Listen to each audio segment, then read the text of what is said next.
देखिए, अगर आप पीएम किसान सम्मान निधि योजना के लाभार्थी किसान हैं, तो आपको यह फॉर्म बहुत ही जल्द भरना पड़ सकता है, क्योंकि पीएम किसान सम्मान निधि योजना में अब अपात्र हो रहे लाभार्थियों को पात्र बनाने हेतु सरकार अब सभी प्रयास कर रही है।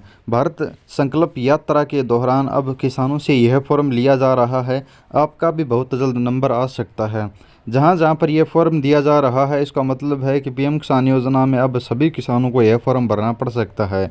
इस फॉर्म में लिखा है, यहाँ पर मैं आपको बता दूं, लाभार्थी का स्वयं घोषणा पत्र। यहाँ पर किसान खुद घोषणा कर रहा है कि मैं पीएम किसान का सही किसान हूँ।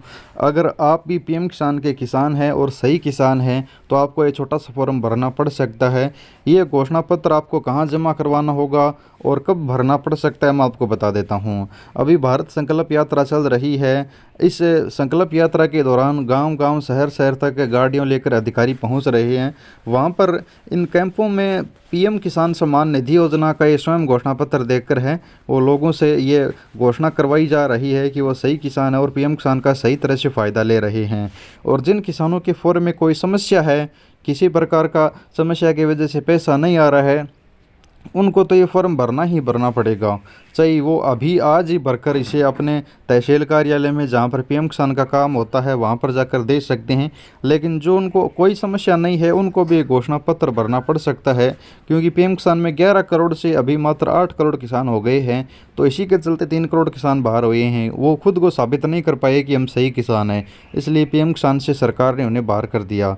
अब यहाँ पर आप देखिए, इसमें लिखा है, मैं ये किसान का नाम डालना है, उसके बाद किसान के पिता या फिर जो भी नाम है, पुत्र पति जो भी नाम वो डालना है, उम्र डालनी है, जाति निवासी तहसील जिला डालना है। उसके बाद शपथपूर्वक घोषणा करता हूँ कि मेरे परिवार के पास वर्तमान में इस तहसील में, इस ज़िले में ये भूमि है, इसका खाता खसरा संख्या ये है, इतना ऐसा मेरे नाम है, मेरे एवं मेरे परिवार के स्वामित्व में कुल इतना बीघा है ज़मीन आ रहा है। मैं घोषणा करता हूँ कि मेरी आधार संख्या और मोबाइल नंबर ये हैं। अब आपको नीचे क्या घोषणा करनी है वो देखिएगा। क्या पहले पति पत्नी में से कोई भूतपूर्व में, वर्तमान में, संवैधानिक में, राजनीतिक या सरकारी पद पर हैं? यहाँ पर नीचे मंत्री, राज्य मंत्री या फिर कोई राज्यसभा में कहीं पर मंत्री हैं। तीसरा, यहाँ पर सभी सेवारत रिटायर्ड अधिकारी कर्मचारी जिनका पेंशन है, अगर 10,000 रुपये से अधिक आ रहा है तो वो पीएम किसान में पात्र नहीं है। सभी पेंशनधारी, चाहे वो सेवानिवृत्त पेंशन हो, चाहे जो भी पेंशन हो, 10,000 रुपये से अधिक, डी ग्रुप की, चतुर्थ श्रेणी की, जो भी आपकी मल्टी स्टाफ की जो भी आपकी पेंशन आ रही है, वो 10,000 से कम होनी चाहिए।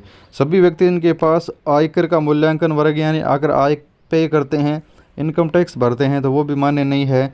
अगर आप डॉक्टर, इंजीनियर, चार्टर्ड अकाउंटेंट या फिर जो भी व्यवसाय में आप सरकारी नौकरी कर रहे हैं, तो अब फिर भी आप पीएम किसान में पात्र नहीं हैं। क्या आप पति पत्नी के द्वारा स्वामित्व में कृषि भूमि दिनांक 2019 के बाद आपने ज़मीन खरीदी है, तो फिर भी आप पात्र नहीं है। अगर 2019 से पहले की ज़मीन है तो आप पात्र हैं। बहुत सारी पॉइंट यहाँ पर लिखे गए हैं जो आपको घोषणा करनी होगी कि मैं इन पॉइंट में नहीं आता हूँ। अगर इनमें कभी भी आप आ रहे हैं तो आपको पीएम किसान का पैसा नहीं मिलेगा। अब आप नीचे लिखा है, ग्राम सेवा सहकारी समिति के सदस्य तो नहीं हैं। यदि आप नहीं हैं तो आपकी फसली ऋण प्राप्त करने के इच्छुक हैं, तो यहाँ पर यस ऑलरेडी लिखा होगा।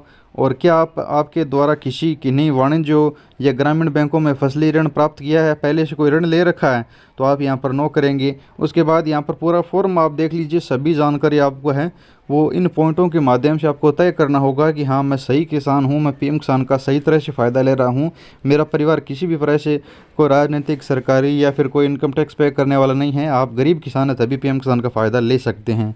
यही था आज के इस घोषणा पत्र का मतलब। अब ये घोषणा पत्र आपको तभी देना है जब आपके फॉर्म में कोई समस्या है, तब तो अभी आपको देना होगा, वरना आप जब संकल्प यात्रा के दौरान गाँव के सभी सदस्यों का ये फॉर्म लिया जाएगा, उस समय आप दे सकते हैं। इसका कोई मतलब यही है कि आप सही किसान हैं, सही तरह से फ़ायदा अभी भी ले रहे हैं। वर्ष 2023 में भी आप सही किसान हैं, अभी भी आप इनकम टैक्स पे नहीं कर रहे हैं।